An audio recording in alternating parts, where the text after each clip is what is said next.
नमस्ते। आज मेरा विषय है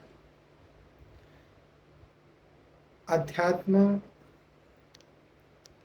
और उससे जुड़ी हुई बहुत सारी चीज़ें और ऐसा व्यक्ति जो व्यक्ति ऐसा पाता है कि उसे अब और कुछ और ही चाहिए। उसे अब जानना है कि यह सत्य क्या है। लेकिन मैंने ऐसा पाया है कि जो सत्य का यात्री है, अगर वह यात्रा पे निकलना भी चाहे तो वह बहुत चीज़ों से डरा हुआ है। पहली बात तो, अगर हम घर में ही, अपने ही घर में किसी को ऐसा कह दे सत्य के बारे में, तो हर किसी का नज़रिया हमें देखने का, सत्य के सत्य का जो यात्री है उसे देखने का अलग-अलग होता है। कोई ये बात सहज स्वीकार कर लेगा, लेकिन ऐसे लोग बहुत विरले हैं। तो ऐसा पाया गया है कि आप यह बात दूसरों से कह नहीं सकते। और एक तरफ ऐसे लोग भी हैं जो ऐसा समझते हैं कि वह कुछ आध्यात्मिक कर रहे हैं, कुछ अच्छा कर रहे हैं। वह अपनी बातें अपने परिवार पे लादने की सोचते हैं कि नहीं, ऐसा ही करना चाहिए। मैंने ऐसा देखा तो ऐसा ही होना चाहिए। लेकिन वह यह भूल जाते हैं कि जब तक बल है तब तक काम बनेगा, जब बल नहीं रहेगा तब काम नहीं बनेगा। और जोड़ने से काम बनता है, जोड़ने से सब चीज़ें जुड़ जाती हैं, तोड़ने से काम नहीं बनता है।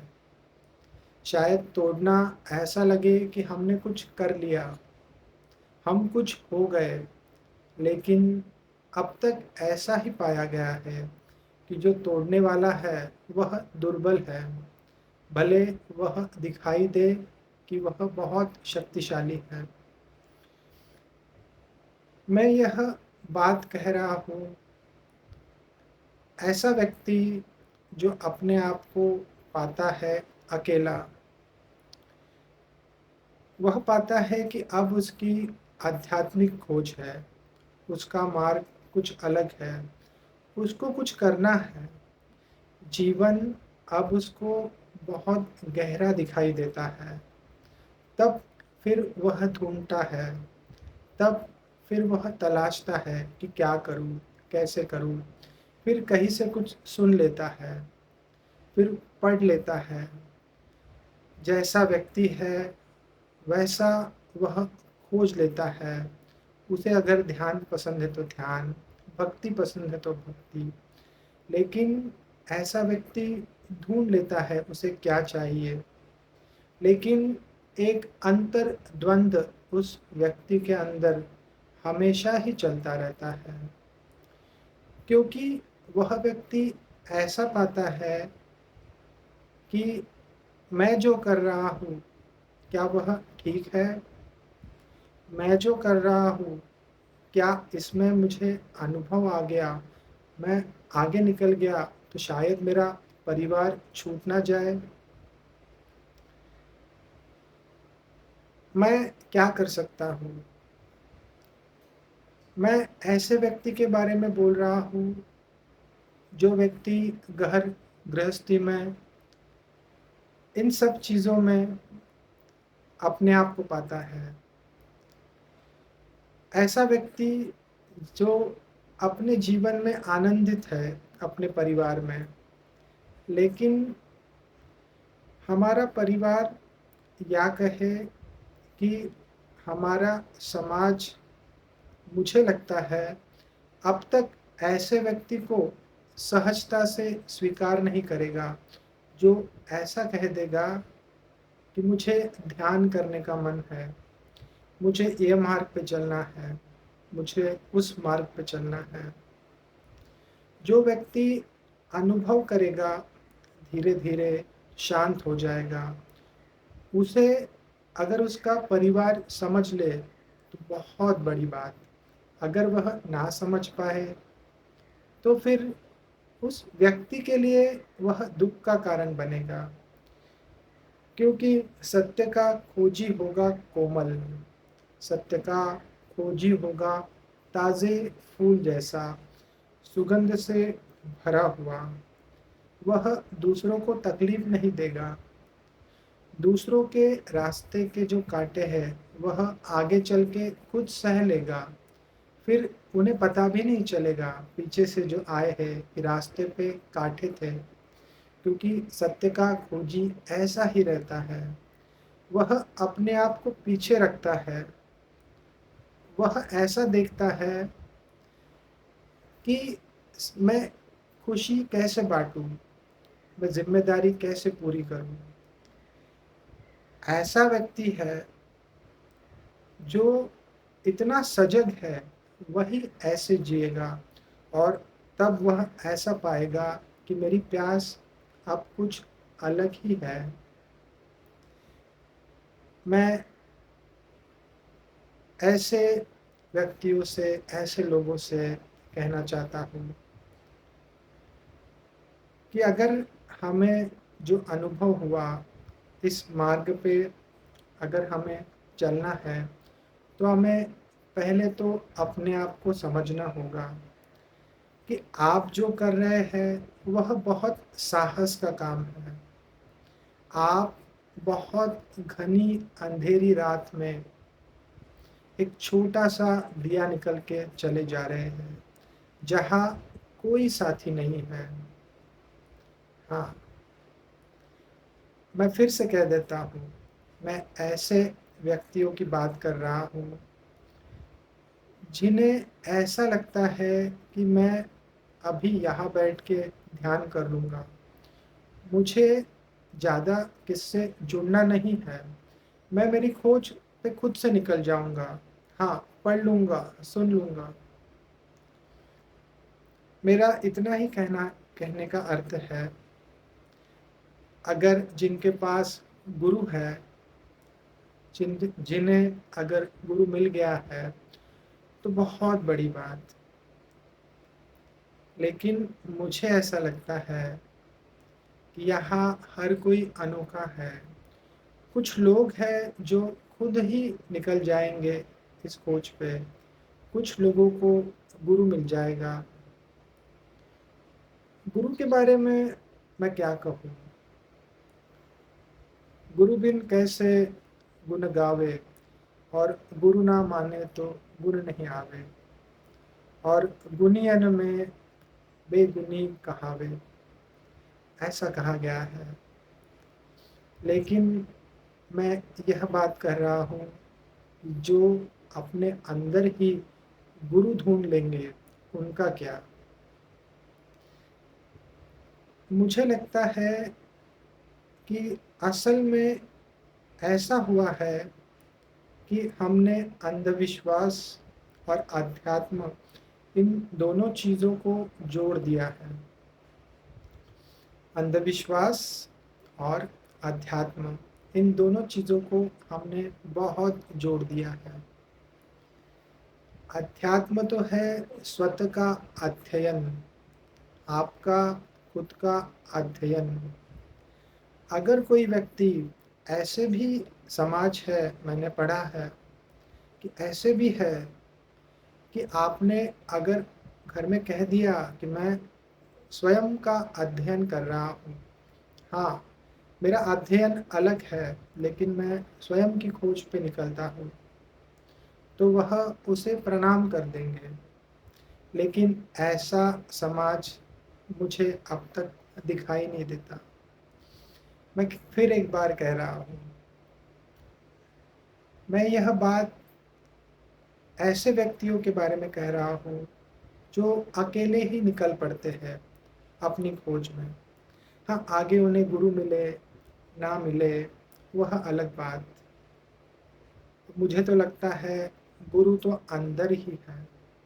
लेकिन ऐसे व्यक्ति बहुत हैं जिन्हें अब खोज पे निकलना है, लेकिन वह अपने आप को ऐसा पाते हैं अकेला, क्योंकि हमने अध्यात्म को कुछ अलग ही समझ लिया है। यह विषय है अंदर की खोज का, अंदर के ज्ञान का। हमने पकड़ लिया है चमत्कार। तो अगर कोई व्यक्ति अध्यात्म के बारे में बात करेगा तो हमें लगता है कि शायद पाखंडी होगा, शायद गलत होगा, क्योंकि अध्यात्म जो है, मुझे ऐसा लगता है, जैसे मैंने अर्थ बताया आपको, स्वतः का अध्ययन। अभी ये खुद का ही अध्ययन है, आपके आत्मा का ही अध्ययन है कि मैं कौन हूँ। तो फिर इसमें भला कौन सा चमत्कार, इसमें भला कौन सा पाखंड। लेकिन ऐसा देखा गया है कि जिन्हें अनुभव भी नहीं है, उन्होंने बहुत बड़ी बड़ी बातें कह दी हैं, फिर लोग उसमें उलझ जाते हैं, फंस जाते हैं, और फिर ऐसे लोग पाते हैं कि वह फंस गए हैं, उनके साथ धोखा हुआ है। क्योंकि अध्यात्म ऐसा विषय है, कोई माने या ना माने, मुझे ऐसा लगता है, एक भूखे पेट की भूख, एक भूखे आत्मा की भूख, प्रेम की भूख, एक ऐसी भूख है जो आत्मा की भूख है। हाथ जब हमारे जुड़ जाए, हम गहनतम में अपने चले जाए, और जब हमारे हाथ जुड़ जाए तब शायद हम वह थोड़ा थोड़ा फील कर सकते हैं कि आत्मा की भूख कैसी पूरी होगी, किसी की भक्ति से, किसी की ध्यान से। इसलिए इसके लिए कहीं और जाने की ज़रूरत नहीं है। हाँ, उसके लिए बहुत सारे साधन बनाए गए हैं, लेकिन आज की अवस्था तो ऐसी है कि अगर एक व्यक्ति ऐसा सोचे, वह व्यक्ति कोई भी हो सकता है, घर में माँ, बहन, बीवी, या बच्चा, या पति, या पिता, माता, वह कोई भी हो सकता है। अगर वह ऐसा कह दे कि मुझे खोज है, अंदर की खोज है, तो शायद हर किसी का नज़रिया उनके साथ सहभाव का नहीं होगा, सहयोग का नहीं होगा, क्योंकि यहाँ ऐसा पाया गया है, जैसे मैंने आपको कहा, ऐसे भी लोग हैं जो उनका मानना अपने परिवार पे लाद देते हैं। ऐसा कह देंगे कि यह करना पड़ेगा, आपको वह करना पड़ेगा, यह ठीक है, मैं ऐसा बोलता हूँ, वैसा ही आपको होना होगा। जैसा मैंने कहा, शक्ति है तब तक भक्ति होगी आपकी, क्योंकि यह ऐसी ही चीज़ है, आप बहुत शक्ति दिखा रहे हो, तब तक भक्ति का नाटक होगा। लेकिन जैसे आपकी शक्ति कम हुई, बात पलट जाएगी। आध्यात्मिक आदमी तो कुछ भी ना करेगा, आध्यात्मिक आदमी तो अपनी 4 उँगलियां खुद पे लाएगा, एक उँगली बाहर भी नहीं रखेगा। वह कैसे किसी दूसरे को कहेगा, क्योंकि वह पाता है कि मैं कौन बोलने वाला। वह सब चीज़ें अपने से जोड़ देगा कि शायद मैं भी ज़िम्मेदार हूँ, शायद मैं भी गलत हूँ, मैं कौन होता हूँ बोलने वाला। वह वैसे जी रहे हैं, तो शायद हम उनको समझा सकते हैं। हाँ, हट करके या कुछ अलग चीज़ करके हम उनके बीच में व्यत्यय नहीं कर सकते, या उनके बीच में नहीं पढ़ सकते। मैंने यह विषय आज क्यों लिया, इसके बारे में तो बहुत चर्चा हो सकती है, लेकिन मुझे ऐसा लगा कि खोजी अकेला है। मुझे ऐसा लगा कि जह जो सत्य का खोजी है, वह तो अपने आप में ही बहुत चीज़ों से घिरा हुआ है। वह गिल्टीनेस जो है, जो उसे लगता है कि मैं कुछ गलत तो नहीं कर रहा।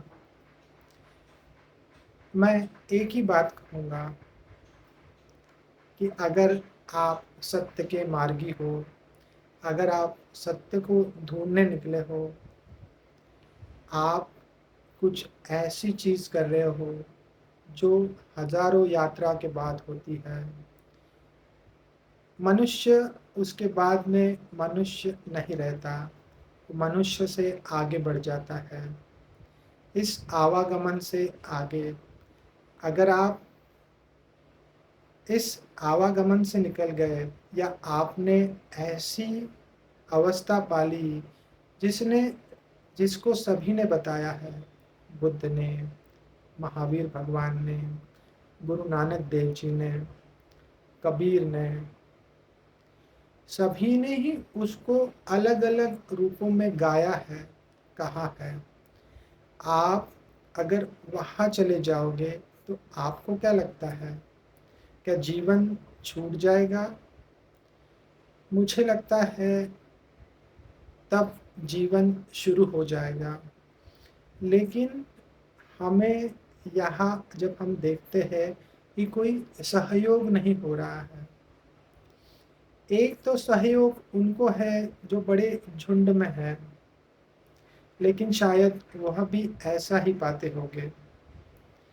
लेकिन मैं यह बात कर रहा हूँ ऐसे बहुत सारे लोगों की, जिनको जानना भी है, जो आगे भी बढ़ रहे हैं, थोड़े-थोड़े अनुभव भी उनको आ रहे हैं, लेकिन वह ऐसा पाते हैं खुद को कि क्या मैं अगर इसमें पूरी तरह से चले गया तो मेरे परिवार का क्या होगा? क्या मैं गलती तो नहीं कर रहा? अगर आपको प्यास है और पानी पीना गलती है तो फिर ठीक, फिर उसके बारे में क्या कहें? प्यास है तो आपको पानी पीना ही चाहिए।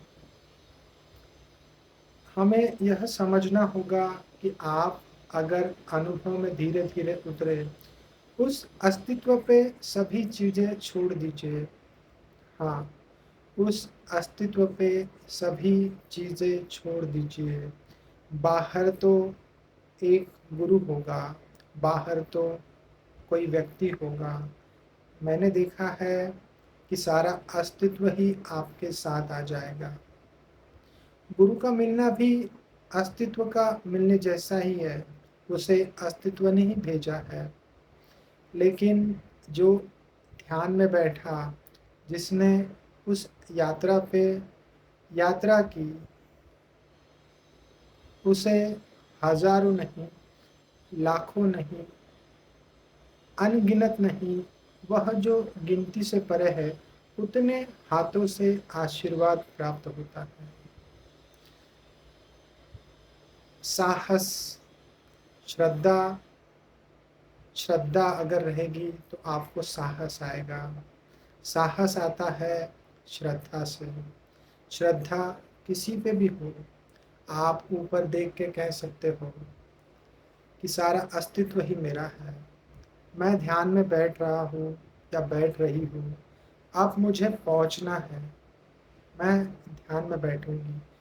जब लगेगा मुझे कि मुझे भय आ रहा है, डर लग रहा है, मैं उस अस्तित्व पे छोड़ दूँगा या छोड़ दूँगी। अस्तित्व बहुत विराट है, हमें साहस दिखाना होगा। रहा सवाल परिवार का, यह ऐसा पुष्प है, मैंने सुना है यह ऐसा पुष्प है। मैंने देखा है वह अलग बात, लेकिन मैंने सुना है कि यह ऐसा पुष्प है कि एक बार आपके घर में खिल गया, उसकी सुगंध सभी जगह फैलेगी। जो व्यक्ति दूसरों पे लादेगा कि यही करना है, उसकी सुगंध ना होगी, उसके बारे में घृणा होगी। लेकिन सत्य का यात्री की अलग ही चमक होगी। सत्य के यात्री की अपनी सुगंध होगी। सत्य के यात्री की अपनी आभा होगी। लोग उसे टाल नहीं पाएंगे, घर वाले उसे टाल नहीं पाएंगे। और क्या छोड़ना है, क्या छोड़ना है, सभी को यहाँ काम करना है। उस अस्तित्व ने भरे हुए पेट के साथ में हमें यहाँ पे नहीं जन्मा है। या ऐसा कहे, हम अभी है, हमें भूख भी है, दो हाथ भी दिए हैं, पाँव भी है, बाहर चीज़ें मौजूद भी है। यह सब ताना बाना हमारा ही है। हम यहाँ देखने आए हैं। हम यहाँ, मैं सीखने नहीं बोलूँगा, हम यहाँ जीवन देखने आए हैं। शायद जीवन में उलझ गए हैं। गुरु नानक देव जी, मैंने सुना है 6 महीना खेती करते थे और 6 महीना वह यहाँ से वहाँ उस परम प्यारे का गीत गाते गाते वह यात्रा करते थे। कबीर महाराज चादर बुनते थे। गुरु नानक देव जी ने, मैंने यह सुना है, मैंने ज़्यादा उनके बारे में पढ़ा नहीं है, मैंने सुना है नानक देव जी के बारे में कि उन्होंने शहर का नाम रख दिया था करतारपुर। कर्म पे उनका बहुत जोर था। ऐसे ऐसे महा सद्गुरु हो गए हैं जिन्होंने कर्म पे जोर दिया है। तो क्या छोड़ना है? आपको कुछ भी छोड़ना नहीं है।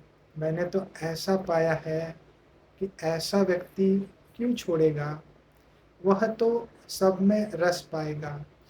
हाँ, यात्रा में ऐसा होगा कि आपको लगेगा, कुछ क्षण के लिए ऐसा लगेगा कि आप थोड़े अकेले हो गए। ऐसे ऐसे अनुभव होंगे तो पहले पहले आपको लगेगा। ये सब अनुभव की चीज़ है। ऊर्जा कुछ समय के लिए सिमट जाएगी। आप बात करने में कठिनाइयाँ पाओगे। आप सोचेंगे कि ध्यान में ही बैठे रहें। हर किसी के लिए यह अलग अलग होगा। लेकिन कितने समय के लिए? 10 दिन के लिए, 20 दिन के लिए, 30 दिन के लिए? यह मैं क्यों कह रहा हूँ कि इस यात्रा में सभी को अलग अलग अनुभव होगा। लेकिन इसका अर्थ ऐसा नहीं है कि सभी चीज़ें छूट जाएगी। हम अंदर जब जाएंगे, तब हम अपने आप को जब पाते हैं, तब हम अचंभित हो जाते हैं, हम रुक से जाते हैं। हाँ, तब भी हम काम कर सकते हैं। ऐसी कोई अवस्था नहीं है जिसमें हम काम नहीं कर सकते हैं। ज़ेन में तो मुझे ज़ेन से बहुत ज़्यादा प्यार है। ज़ेन जो है, ज़ेन तो कहते हैं कि before enlightenment chop wood and fetch water, after enlightenment chop wood and fetch water. मतलब एनलाइटमेंट के, निर्वाण प्राप्ति के पहले भी आपको लकड़ी काटनी है, आपको पानी भरना है नदी से जाके, और निर्वाण प्राप्ति के बाद में भी आपको पानी ही भरना है और आपको लकड़ी ही काटनी है। इससे सरल और क्या होगा? इससे सरल और क्या होगा? यह बहुत ही अलग चीज़ है। लेकिन न जाने कितने कितने अंधविश्वास, न जाने क्या फैला हुआ है, इसके लिए परिवार भी ऐसा होता है कि व्यक्ति को समझ नहीं पाता। उसे लगता है कि यह छोड़ देगा सब कुछ और अपने मार्ग पे चले जाएगा। हर किसी की अलग-अलग खोज होती है। कोई यात्री खुद को ऐसा पाएगा, इतना प्यासा, कह देगा ठीक है, मुझे अब इसी पे चलना है। लेकिन बहुत सारे ऐसे होंगे जो कहेंगे सभी को लेके चलना है। इस वाक्य पे थोड़ा सोचिए, यह महावाक्य है और किसका? ज़ेन परंपरा, ज़ेन का, कि निर्वाण प्राप्ति के पहले भी या कहे ज्ञान प्राप्ति के पहले भी आपको पानी ही भरना है, लकड़ी ही काटनी है, मतलब रोज़मर्रा का काम करना है। निर्वाण प्राप्ति के बाद में भी आपको पानी ही भरना है, लकड़ी ही काटनी है। धन्यवाद।